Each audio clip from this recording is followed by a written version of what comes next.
Toyota Prius nameplate is synonymous with being affordable, efficient, and also eco-friendly. For 25 years, this car has drawn in buyers looking to be environmentally conscious, while also having a car that is long-lasting, reliable, durable, and does save you money in the long run compared to a full gas-powered car.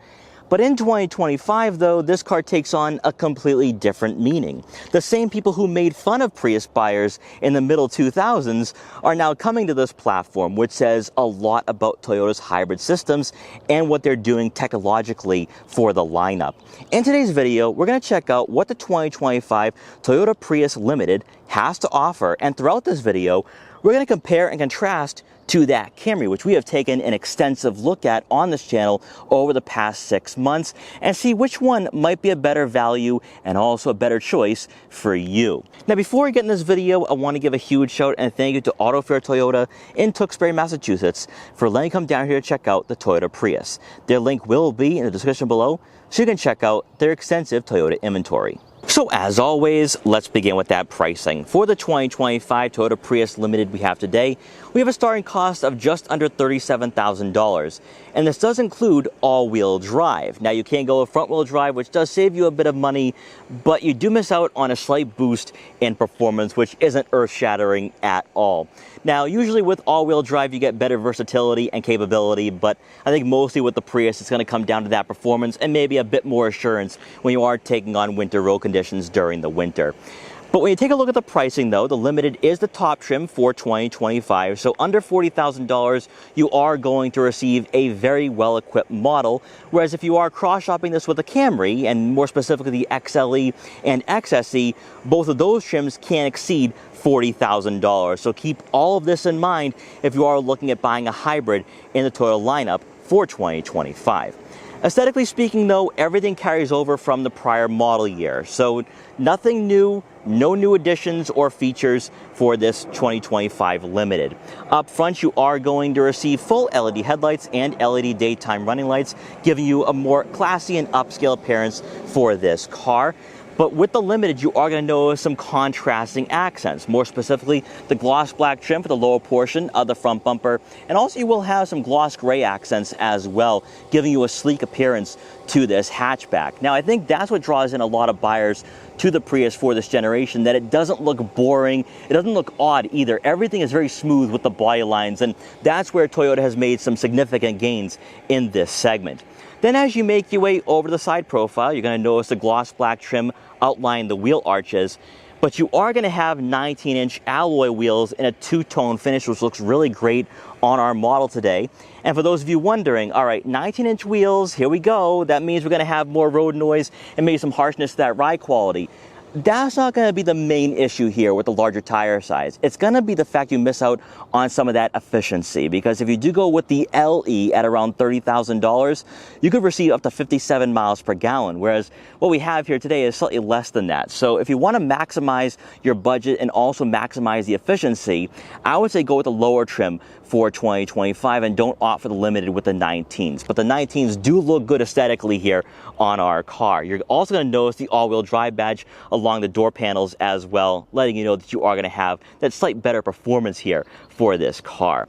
Now, matching the gloss black trim around the wheel arches, you will have gloss black side mirror caps. Now, interestingly enough, though, no turn signal indicators. I'm actually really stunned by that, because most cars at around $40,000 do provide that. But you are going to have blind spot detection for added safety. Then making our way around to the back for the Prius, you are going to have full LED taillights, matching what you have up front for a futuristic and modern appearance. But it is going to be the smaller details that define the Prius and where it's placed in its market and segment at around $30,000 to $40,000. You're going to notice a sloping roof line here, so that way you will have that hatchback for the Prius, so it's not going to be like a Camry. It is going to be a bit more practical than the Camry as well. Also, you will notice the Prius badge being written out on the liftgate, which is trendy, but we have seen this before from prior generations. Then for the lower portion of the rear bumper, you're going to have gloss black trim once again. So a lot of nice touches here for this model that makes it look sleek and also upscale, possibly even luxurious from far away. And then no visible exhaust outlets, but there is one tuck beneath the bumper for that cleaner appearance. Powering the Toyota Prius we have today is a 2-liter hybrid 4-cylinder engine that can also be found in the Corolla across, giving us 196 horsepower since we have all-wheel drive today, and also 139 pound-feet of torque. It is paired with an eCVT. Now, don't let these numbers fool you or this transmission fool you. This is actually a very enjoyable daily driver, and it's no slouch in a straight line. What Toyota is doing to this platform, but more importantly, the hybrid systems that they're putting in most of their vehicles right now, is going a long way and changing the perception towards hybrids. 25 years ago, there was a negative perception towards the Prius. Now in 2025, this is actually a great daily driver for most enthusiasts looking for a car that is efficient. Now, our model today is the Limited, so it's not going to be the most efficient in the product line because with an LE, you can receive close to 57 miles per gallon. But for our model, we have 49 miles per gallon in the city and 50 miles per gallon on the highway, which really isn't too bad for a car at around $40,000. Now, if you are comparing this to a Camry, the Camry does receive a 2.5-liter hybrid 4-cylinder, giving you 232 horsepower, and probably more importantly, with the SE and XSE, a sports-tuned suspension. So depending on what you're looking for out of a hybrid in the Toyota product line, if you want a fun daily driver, I would steer you towards the Camry. But if you're looking for practicality, efficiency, and affordability, more specifically with the LE and XLE, go with the Prius for 2025. Hopping inside the 2025 Toyota Prius Limited, you are going to receive heated and ventilated soft tech seats for both the driver and passenger. Surprisingly though, for a limited trim at around $40,000, the passenger side is not power adjustable, but the driver's side is with 2-position memory for added convenience. Personally, I think with the Prius, you can't go wrong with any trim in the lineup for 2025, whether it's the LE, XLE, or Limited. This car is designed to be fuel efficient and also comfortable as well for this generation. What Toyota has done here for this car, it's not just efficiency, it's not just affordability, it's also a car that does feel somewhat upscale, especially at around $40,000. With the soft tech seating material, it's pretty comfortable here. The bolstering isn't too aggressive, but does keep you in place though, so it's not going to be a sports car experience, but it is going to give you the comfort that you desire on those longer road trips or weekday commutes. Now, as we take a look at the dashboard, though, this is where things get a bit interesting because I know some people have commented on my videos in the past for the Prius and then also the BZ4X saying, Mike, why didn't you bring up the fact that with that digital gauge cluster in front of you, you really can't see it because of the steering wheel? Well, I'm going to bring that up today because the steering wheel does get in the way here. And when you take a look at the dashboard layout and how it compares to a Toyota Camry, the Camry's a bit more clean laid out. Whereas with the Prius, despite the fact that it is so futuristic and somewhat cutting edge in regards to its design for the exterior, the interior is quite cluttered. There's a lot of buttons here on the dashboard on both sides of the steering wheel, which will require some time to get used to and also figure out what these buttons actually do. So on the left side of the steering wheel on the dashboard will be the buttons for your heated steering wheel, also of course your adaptive lighting. Beneath that will be your power liftgate and then also the button that unlocks your gas cap. And then you'll have next to the steering wheel or the steering wheel stock will be your trip odometer reset buttons. So that's all right there. And then on the right side will be your park assist features and camera angles, which we have plenty of those for the Limited, which we'll talk about in further detail later on. Then on the steering wheel itself, you have more buttons here for your hands-free calling, also volume and tuning, and you will have your adaptive cruise control settings from here as well. But the main thing here is the different layout options for the digital gauge cluster in front of you, which isn't super in-depth, but you can scroll through a lot of information here when you can see it, when the steering wheel is not necessarily in its way. But you will be able to scroll through information such as your onboard compass, then also your radio, your trip computer, your safety systems. So more importantly, you have lane departure warning, also blind spot detection.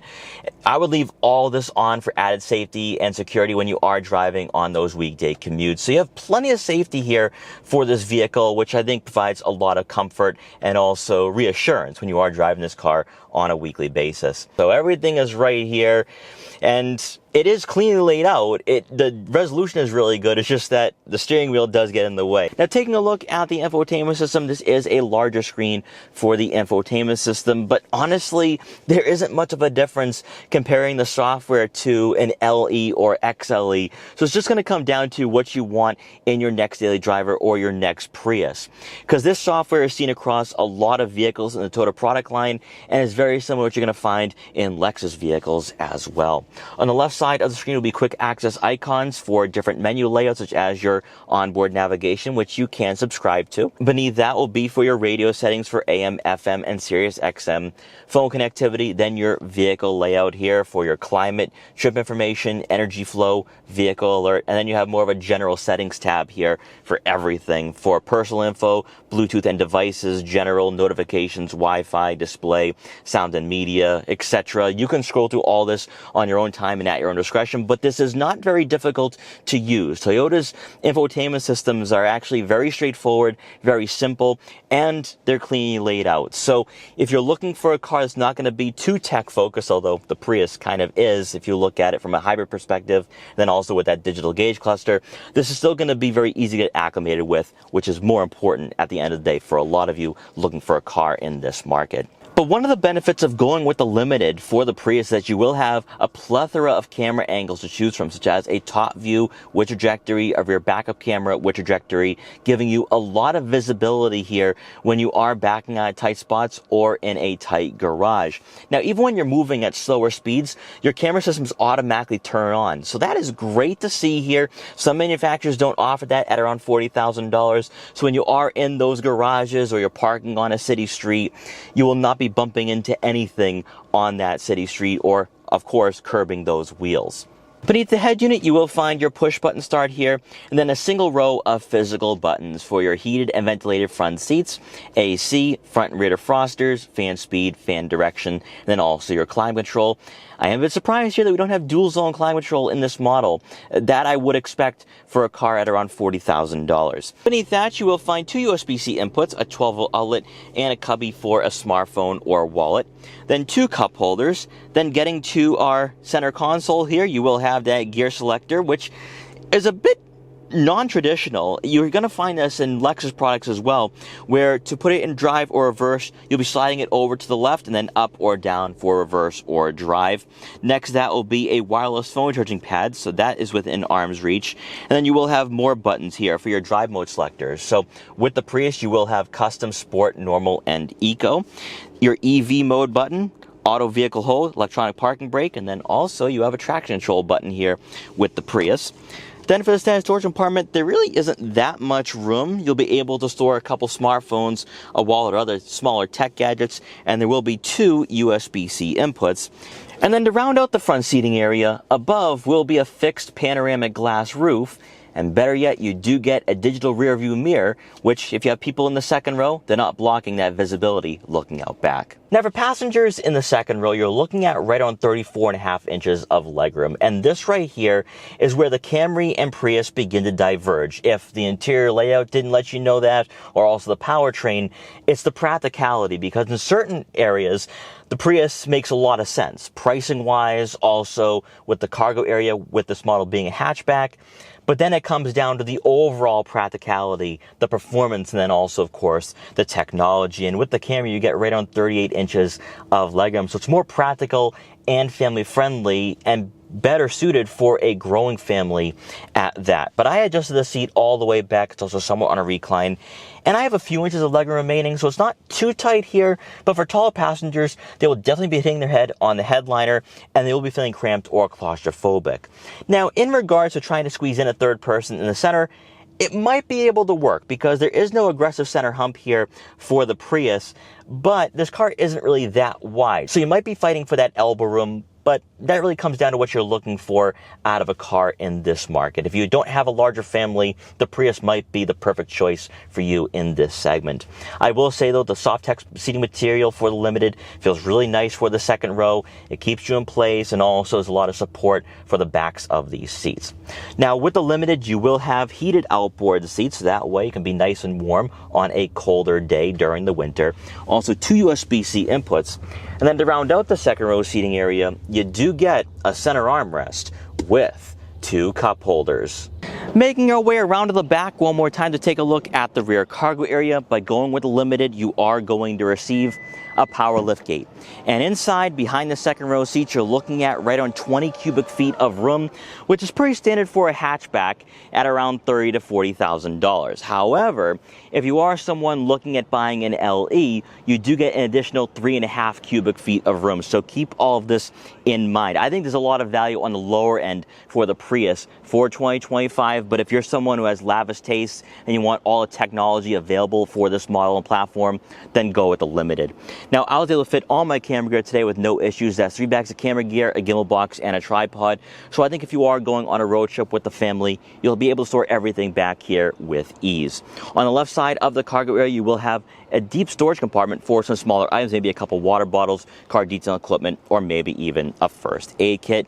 You're also going to have a cargo cover here, giving you some extra safety and security when you do leave this vehicle unattended for a while. Now, continuing on with the theme of comparing this to a Camry, if you are in the market for a hybrid in the Toyota product line, this is about 5 cubic feet better than that Camry. So if you're someone that wants to maximize practicality and efficiency, the Prius is going to win out at the end of the day in that regard. Obviously, you can lower the second row seats to maximize that cargo capacity, but as a daily driver, if you do have kids in the second row, this is going to be more than practical for sure. The Toyota Prius is one of those cars that many Americans don't want to publicly admit that they really like.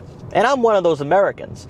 For 25 years, I've heard negative press about this car from most journalists that primarily focus on the enthusiast side of the automotive market. That the Prius is boring, it's sedated, it's slow. Yes, it's practical, efficient, and affordable, but it's for buyers who don't enjoy driving. Well, now in 2025, that's very different, because I know people who own Toyota Supras that have these as daily drivers. That is saying quite a bit.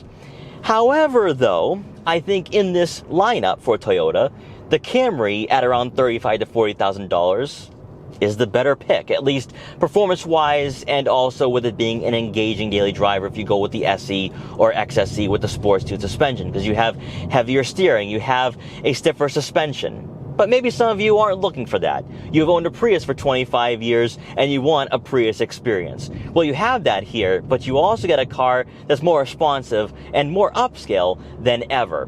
While I do think that going with the LE is the better choice because you get the better efficiency, also you're spending around $30,000. By going with a Limited, you have all the technology at your fingertips, also the Softech seats, which feel really nice. This car does feel somewhat upscale. It feels somewhat luxury-like. And if you're someone who's looking for that efficiency and you want the creature comforts, that's where the Limited makes a lot of sense. And also, I think, as a daily driver, as a softer daily driver, this is a better choice over that Camry. Now, I am currently in sport mode, and in lower speed situations, the steering is a bit more firm, but it's not as engaging. So when you're on those winding back roads, you're not going to be having some fun here with this car, but it is somewhat maneuverable. Now, we are going to enter the highway here and see what we can do with this 2-liter 4-cylinder engine, but for a lot of people who are just looking for a point A to point B vehicle, a weekday commuter, and an efficient commuter at that, that's what the Prius, I think, is going to check off all the boxes. Now, like I said before, with the 19-inch wheels, yes, they create a bit more road noise, but this suspension and platform is so dialed in that it's smooth. Everything about this car is smooth, and better yet, with the ECVT, you do have simulated gear shifts here. So this car is going to feel quite refined and also enjoyable as a daily commuter. And we're going to pass this truck here. And it puts the power down very nicely. Now, yes, this 4-cylinder does make some noise, but that's to be expected. On the brakes, not too bad. There's some travel on that brake pedal, but I do notice some firmness to the braking, so it's pretty good, gives you some confidence. And let's get on the highway here. Now, without a sports tune suspension, there is a lack of connectivity when you are in the corners, and there is some body roll, but nothing too egregious. Hopefully we'll have an opportunity to pass this slower driver in front of us.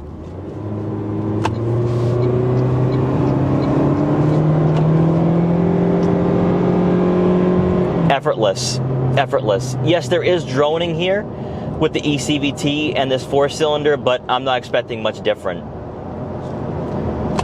Do one more lane change. Really nice. Now at highway speeds, yes, there is some road noise entering the cabin, but again, it's not going to be too bad compared to other vehicles in this segment. Also has a nice composure on the roadways, feels somewhat planted. There is some sense of a lower center of gravity. Now when you are feathering the throttle though, you do hear that 4-cylinder. It does make some noise. So I would probably leave it in normal mode or eco mode if you want a quieter experience on your weekday commutes.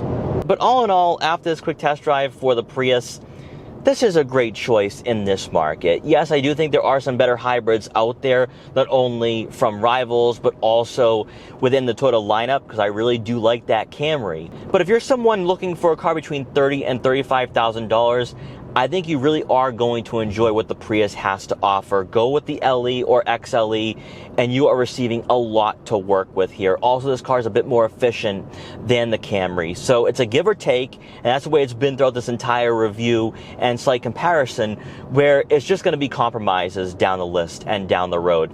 If you're someone looking for a smaller car around the size of a Corolla, I'd say go with the Prius, but if you want to upsize, go with the Camry. But either way, you can't lose. Both cars are fantastic, and also more specifically for the Prius we have today. It's well equipped, it's tech focused, it feels futuristic for the cabin, and better yet, it's quiet, it's comfortable, feels somewhat luxurious, it's practical and efficient. It checks off all the boxes. So guys, I hope you enjoyed this quick review for the 2025 Toyota Prius Limited. If you did, please like, comment, share, and subscribe for more, and I will see you guys next time.